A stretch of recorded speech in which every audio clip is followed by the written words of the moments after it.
Please stand for the Star-Spangled Banner.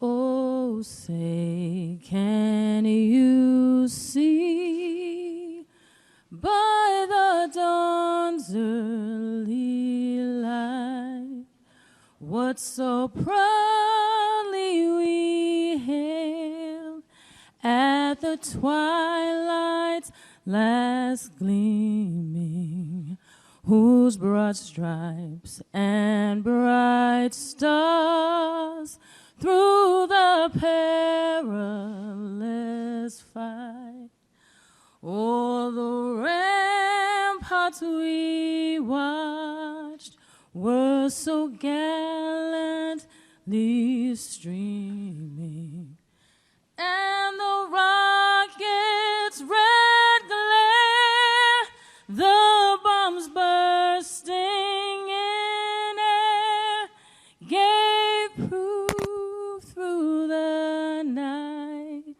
that our flag was still there. Oh, say, does that star-spangled banner yet wave o'er the land of the free and the home of the brave?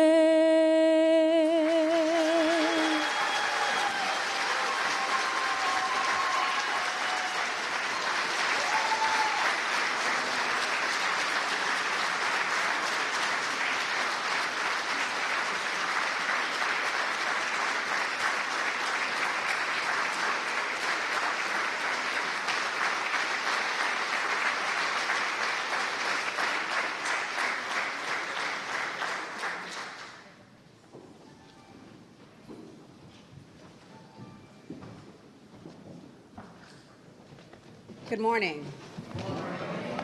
Thank you, Mayor Janey, for allowing me to pen your joy poem. I've been on a quest for joy, which is hard as a poet. Oftentimes we write about misery, but I believe that joy should be passed on the same way trauma is passed on. We have to find new ways of living. And today, I'm joined by the beautiful Danielle Butterfly. Thanks to the work of Rob Lewis, thank you for bringing us together. And this is the piece, Joy. Joy, joy, God's great joy. Yes. Joy, joy, down in my soul, sweet, beautiful, soul-saving joy. Oh, joy, joy in my soul. They say joy cometh in the morning, but that's contingent upon if you can keep your faith through the night. It's taking the lows with the highs. It's finding flight after you fall. It's the hypotenuse of hope, dividing peaks from valleys. It's your ability to soar over the storm like an eagle. It's learning to dance with both dusk and dawn. It's the parting of clouds making way for a rainbow, baby. It's sunshine after a long New England winter. It's seeing the icy lady on Martin Luther King Boulevard, a sure sign of a Boston summer. Joy is a black boy's smile. It's murals that breathe life into the hood. Dare I say it, radical joy be revolutionary. It's black power fist on the top of Afro pics. It's being brave enough, bold enough, black enough to go underground for freedom. It's putting joy on the black market, making it affordable, making our African ancestors accessible. It's painting the city red, black, and green. It's Sister Sage in the streets. Joy isn't gentrification. It's keeping Nubians in Nubian Square. It's going beyond your cliche terms of equity, diversity, and inclusion. Joy is a sacred circle. It's a hip-hop cipher. It's a black man's praying hands. It's learning to thrive instead of survive. It's holding on to life Joy is that teen that rethinks suicide. It's that mother who learns to mourn and still believe in miracles. It's finding your laugh after loss. It's healing after harm. Joy is the brother of sorrow. It's a warm embrace after abandonment. It's trusting your discernment. Joy is the essence of forgiveness. It's a undeserved grace on bended knee. Joy is a brother's head nod, pound, a handshake, squashing decades of block to block beef. Joy is that little black girl who looks in the mirror and sees herself as the future city councilor, congresswoman, or mayor. It's the warrior women in Washington politics fighting for our children to be able to rock beads, braids, cornrows, baldies, and afro puffs. It's changing policy so that our children can graduate and go to school with their natural hair. Joy, be resilient. Joy is progress after protest. It's us embracing this historic 100th day moment. And I know that they say that joy cometh in the morning, but dare I say it, joy be blacker than night. So saving joy, joy, beautiful, so saving joy, oh joy, joy in my soul.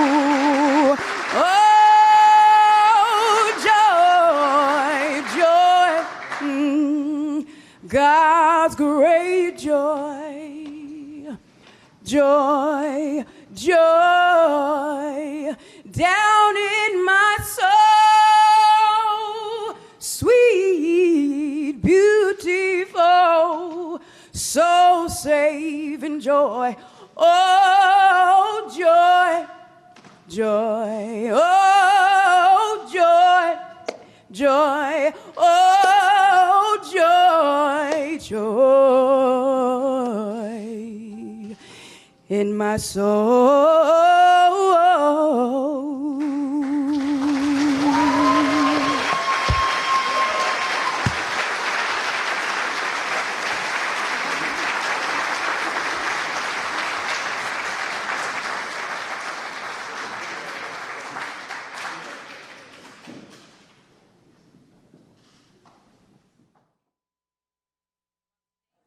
While today is a new day, while Boston has come so far, we must also acknowledge that we have so much more work to do.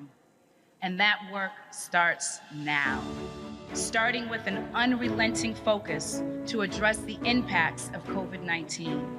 We must do a better job of making vaccines accessible, especially in communities hardest hit.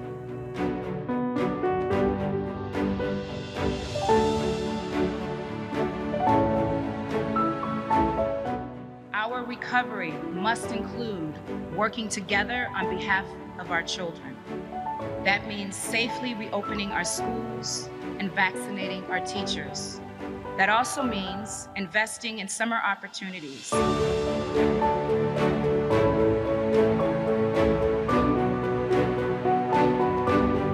The issues of affordable housing, fair wages, public transportation, and climate change are not new. What's different is that these problems now impact even more of us.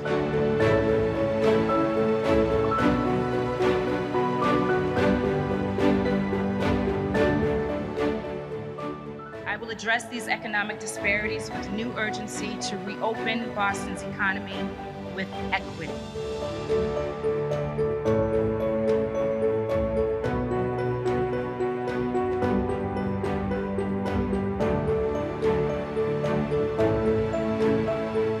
Dismantling systemic racism also includes reforming how we police our city.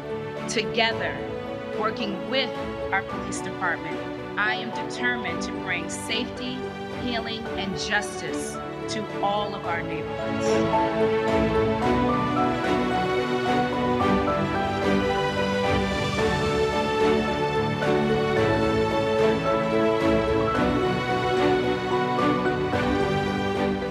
We cannot go back. Our only option is to go better.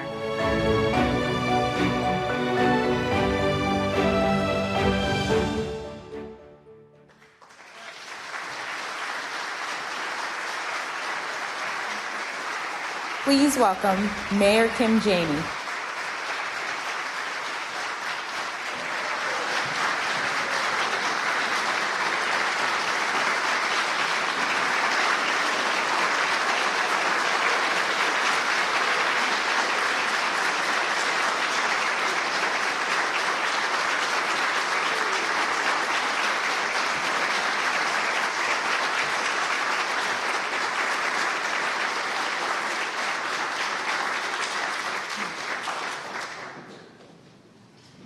Wow. I want to start by thanking Officer Kim Tavares for that lovely performance of the Star Spangled Banner.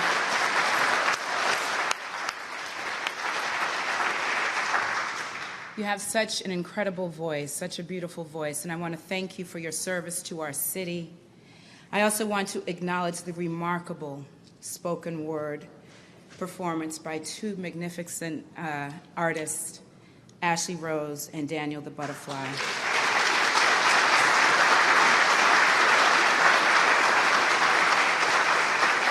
You guys are so amazing, and I love you both. Thank you so much. Please, let's give them another.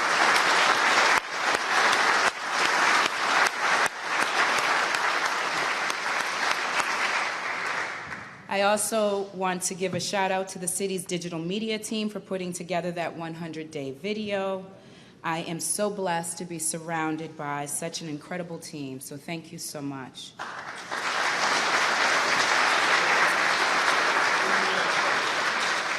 I also want to acknowledge the elected officials that are here today. Sheriff Steve Tompkins is here, State Representative Nika Elorgado, State Representative Russell Holmes, thank you so much.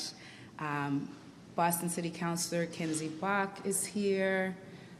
Boston City Councilor Ricardo Arroyo is here. I believe there were some others. I see Mara Hennigan is here. I hope I've got everyone. Each of you, though, have been incredible partners, and I'm really grateful for your leadership in our city. And I want to take a moment to especially thank members from the council who were invaluable partners in passing the budget that I know we are all proud of.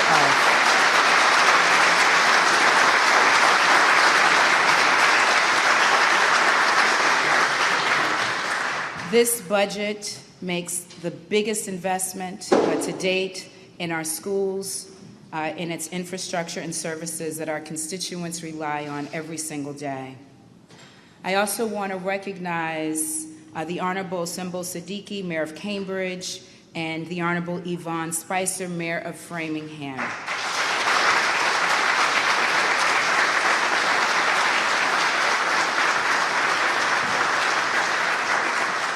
Mayor Siddiqui is here with us. Mayor Spicer could not get out of her meetings. I'm grateful to both of you for your sisterhood, for your partnership, and for also serving as honorary co-chairs of my Mayoral Transition Committee. Thank you so much.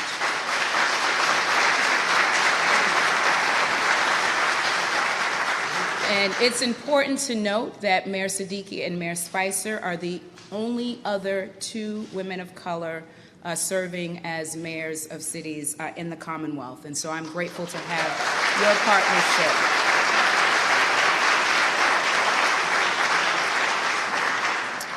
I especially want to thank the Museum of African American History for protecting and preserving this historic meeting house that we are in today. I thank Leon Wilson, a dear friend, who is president.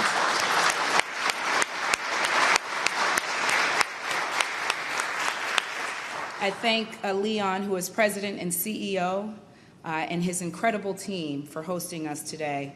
I also want to acknowledge my Chief Resilience Officer, Lori Nelson, for maintaining this partnership between the City of Boston and the museum. Thank you, Lori.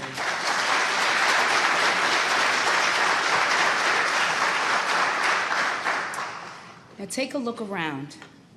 Take a look around like we're in church. Look around. Talk to your neighbor.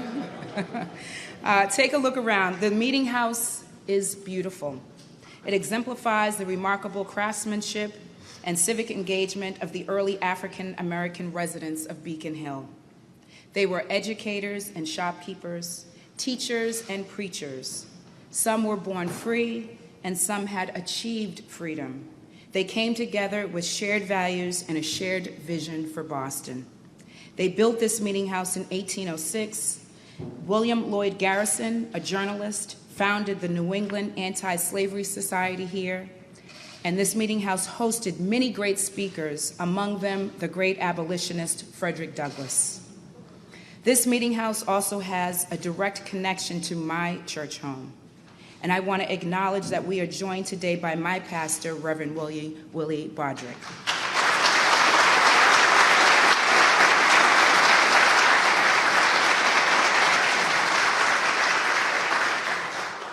The 12th Baptist Church was founded when members of this church community split to create a church with a more proactive stance against slavery. Like Boston's early Black community, 12th Baptist left Beacon Hill for Roxbury, carrying that spiritual legacy of freedom and resilience with it. Years later, Martin Luther King would serve as its assistant minister, further punctuating its legacy forward to the rest of the world.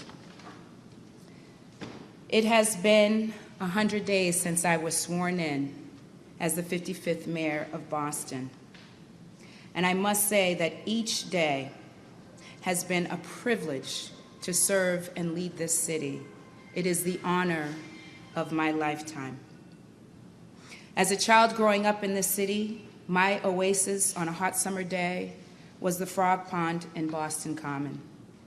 Last month, together with Chief White Hammond and Commissioner Woods and our Parks Department, I got a chance to reopen the Frog Pond for all to use.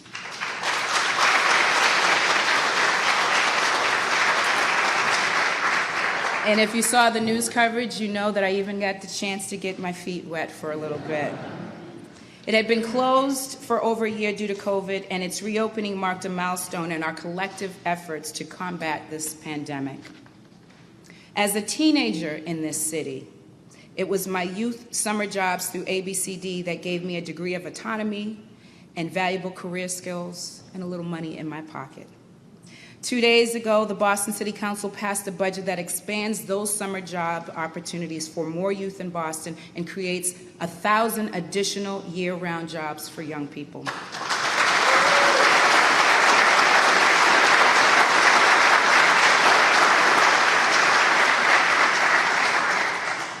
As an adult in this city, I benefited from a first-time homebuyers program, which helped me purchase the house that I still live in today. And together with Chief Dillon and the Department of Neighborhood Development, we announced last month a significant increase in support that we give to first-time homebuyers citywide. This will make the dream of owning a home and access to the wealth building asset a reality for far more of our residents in this city. We're offering up to $40,000 in down payment assistance. This more than triples the amount we previously provided, which was up to $10,000.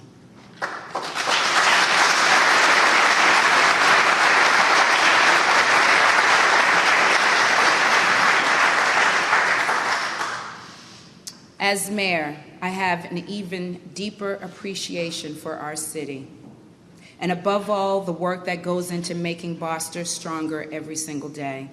As I reflect on the first 100 days, I am reminded that, like this meeting house, Boston is built by the hard work and skilled hands of many. At our best, we are organizing, we are advocating, and we are taking on the challenges that lead to a more just, a more prosperous, and a more joyous community. All of you in this room and many, many more who are watching across our city are doing that work each and every day, and I thank you for it. I thank you for it.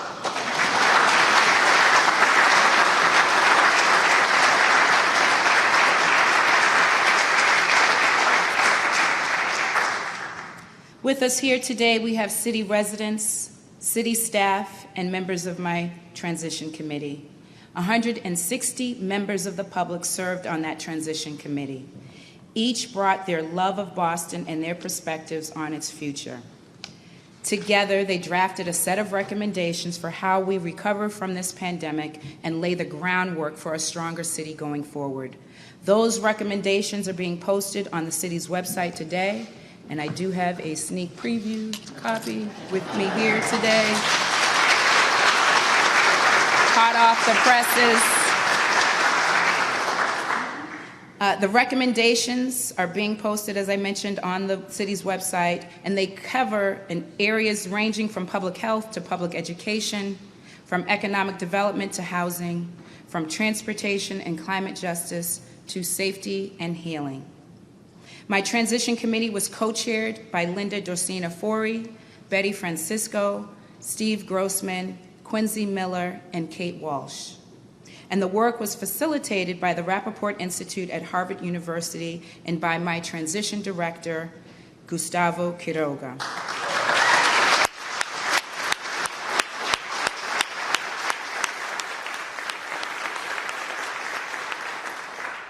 I need you guys to give it up again for Gustavo Quiroga.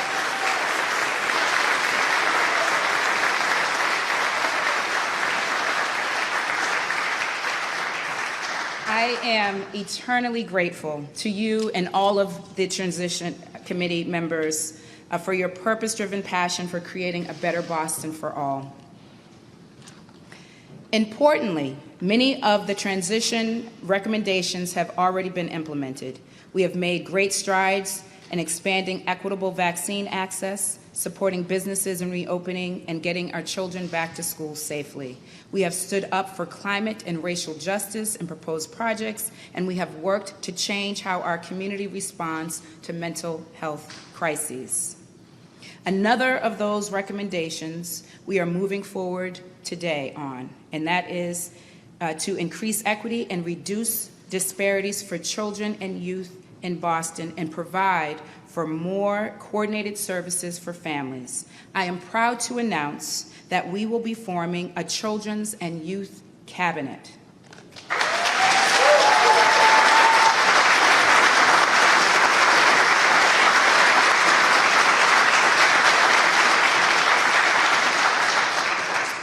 I have spent most of my career advocating for equity and excellence and youth opportunities in this city.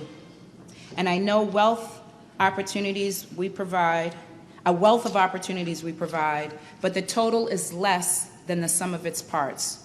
We can do more if we work better together to serve our young people.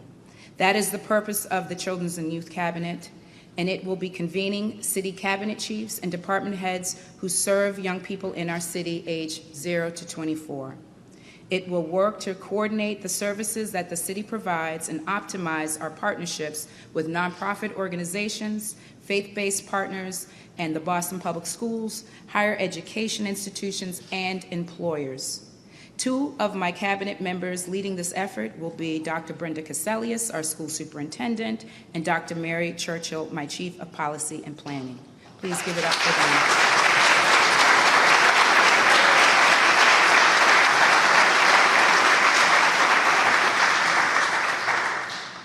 Dr. Caselius served in a similar role in Minnesota as the Commissioner of Education for the state, and Chief Churchill has deep relationships with academic institutions all across the city. In many respects, Boston is the best city in the world. But too many of our children and families are not getting their needs met. To get there, we need to wrap the services of the whole city around each one of our young people, and this new Children's and Youth Cabinet will help us do that. We also do that by improving our school buildings. Last month, I broke ground on the building of a new Josiah Quincy Upper School, and I want to recognize the coordination between the Boston Public Schools and Chief Dion Irish in this work to create great spaces for our young people, for our children to learn across our city. Please give it up.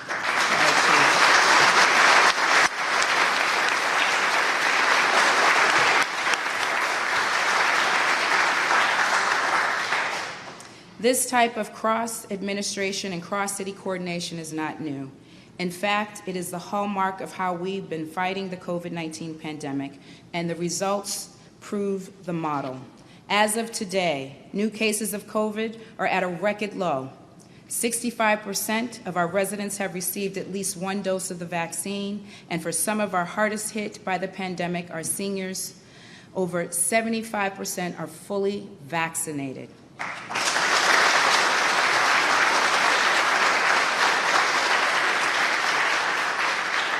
I want to thank Chief Martinez, who has been spearheading much of this coordination.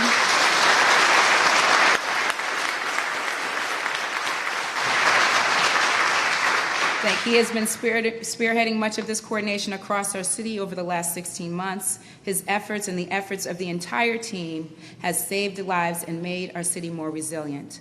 I also want to thank the efforts of Chief Hooley, who is here today, for the mobile vaccine clinics that I had the opportunity and pleasure to join, meeting people exactly where they are and getting the vaccine.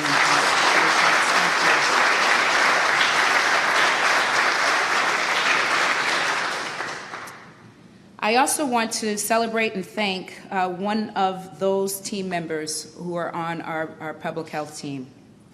Following a career of public health leadership and a focus on recovery services, Rita Nieves stepped in as the city's interim executive director of the Public Health Commission in December of 2019. This was just a few months before the first documented case of COVID in our city. She offered to serve in this role in advance of an expected retirement. She has done an exceptional job leading her team through this crisis and, for the benefit of the city, putting off her retirement.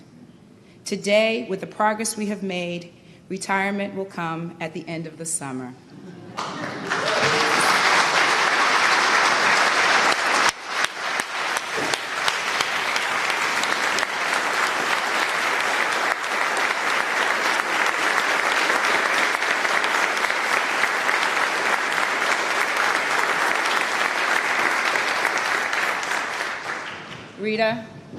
Rita, on behalf of the entire city, you have my eternal thanks. As we continue our recovery from COVID, I know how important the work of our Boston Public Health Commission is and will continue to be throughout this pandemic and all of our public health challenges.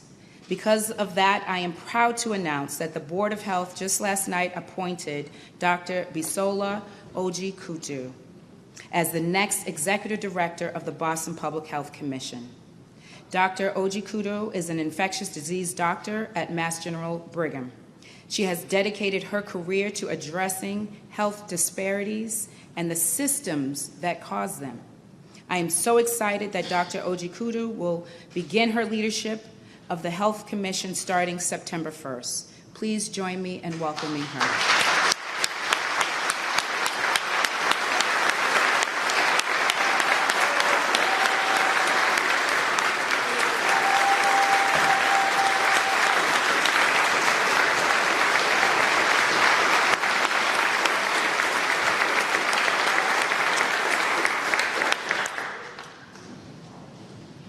COVID-19 exacerbated the health disparities that already existed in our city. Just as we have done to combat COVID, we will be putting forward a health equity plan that organizes resources and policies. Race, ethnicity, gender, or income should never dictate your health outcomes.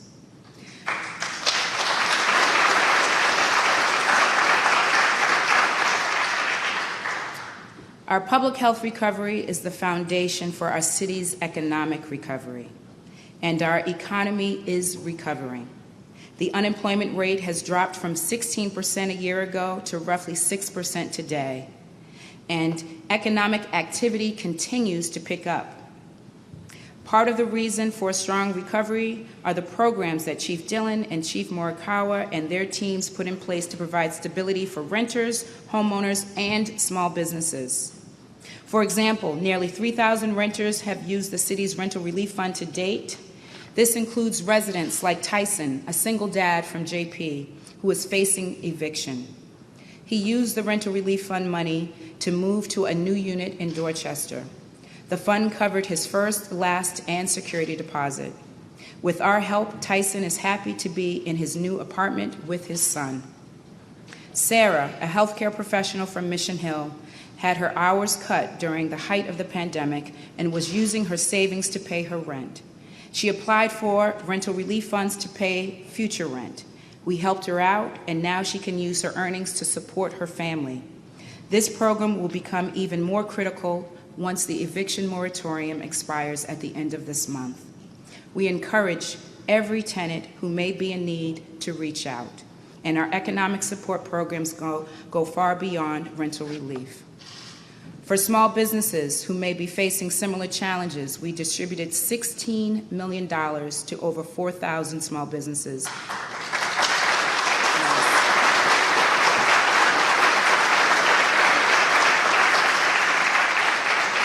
And we added an additional $16 million to commercial rent relief and small business support.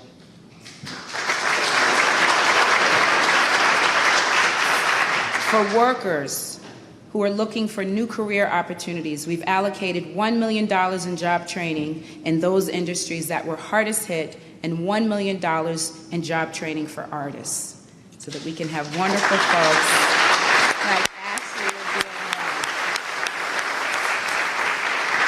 And last night, we hosted our first Community Advisory Board meeting with community partners in labor, environmental justice, and education to shape $4 million of investment in green jobs. And for businesses interested in contracting with the city, we've staffed up our supplier diversity team and issued 56 capacity building grants to businesses under the leadership of our new Chief of Equity and Inclusion, Selena Barrios-Miller.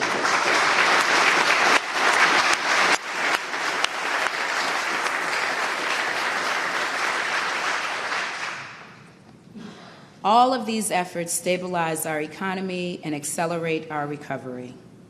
In addition, they will help us address the wealth and wage disparities that exist in our city. Prior to the pandemic, the gaps in employment, wages, and particular wealth were stark across race and ethnicity. Those gaps are markers of years, decades, and centuries of inequitable policies, policies we are committed to changing together. Now, change in our city can be tough. We are a city of engaged residents with deeply held and well-articulated perspectives. I am a firm believer, however, that we go farther as a city when we give space to this dialogue, when we value engagement, and when we respect alternative views. That is why I am so pleased that through this budget we passed, we will be creating the city's Office of Participatory Budgeting. This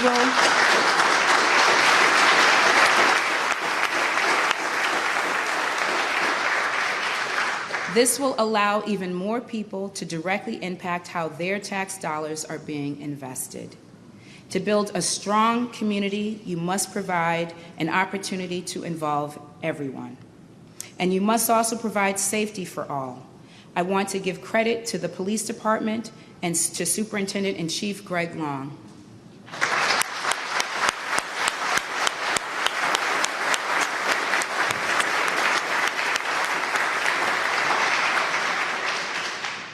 This year, Part 1 crime is down 18%.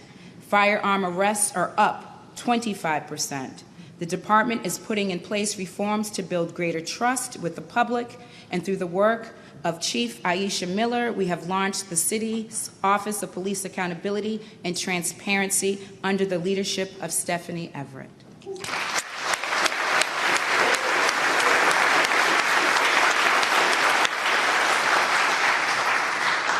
We are also taking steps to increase the role of mental health workers and reduce the role of BPD where appropriate in responding to mental health crises. Last night, we held our first community meeting on the future of mental health crisis response in Boston, and next month we will be releasing the pilot plan. Safety, justice, and healing in our community can also be encouraged by what I call the joy agenda. This is a citywide invitation to reimagine our city in a way that centers and celebrates joy, and it encourages opportunities for collective healing and for investing in imagination and creativity. Whether that is a block party, a barbecue with neighbors, a stroll in Franklin Park with family, or taking in this weekend's fireworks on the Boston Common with friends. The Joy Agenda is about helping people reconnect and strengthening community ties.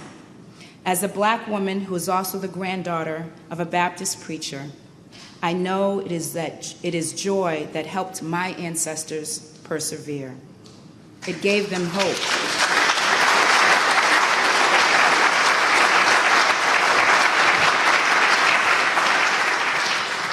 Let's continue that faith tradition of God's great joy. Sweet, beautiful, soul-saving joy. And as we tap into our inner joy, let us be inspired by the early African-American residents of Beacon Hill who came together on the southern slope with shared values to set priorities for the emerging community we now call the city of Boston. Because as we have seen from this space that we are gathered in today, and as I have witnessed in the last 100 days as your mayor, our city and her people can achieve anything when we work together. Thank you so much.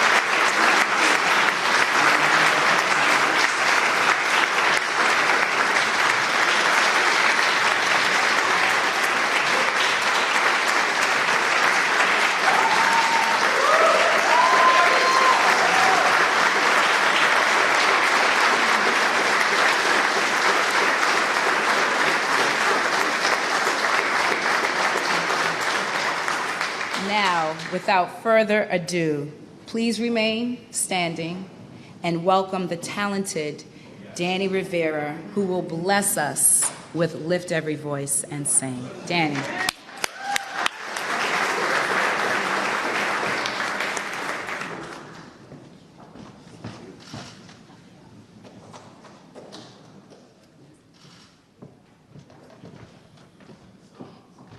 I feel the weight of progress in the room.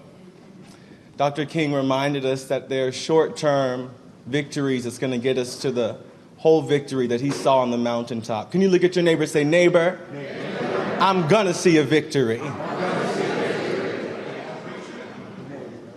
Shall we sing together?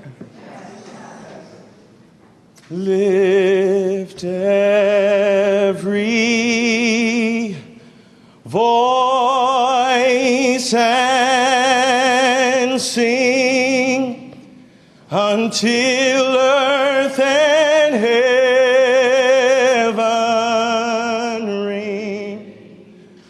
ring with the harmonies of liberty.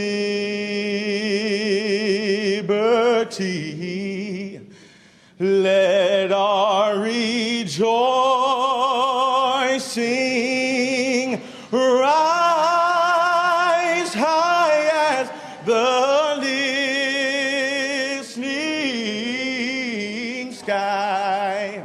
Let it resound loud as the rolling sea. Everyone say, sing a song full of the faith that the dark past has taught us, and sing a song full of the hope that the present has brought us, facing the rising sun of our new day begun. Let us march on. Oh, let us march on. until victory is won. Let us march on until victory is won.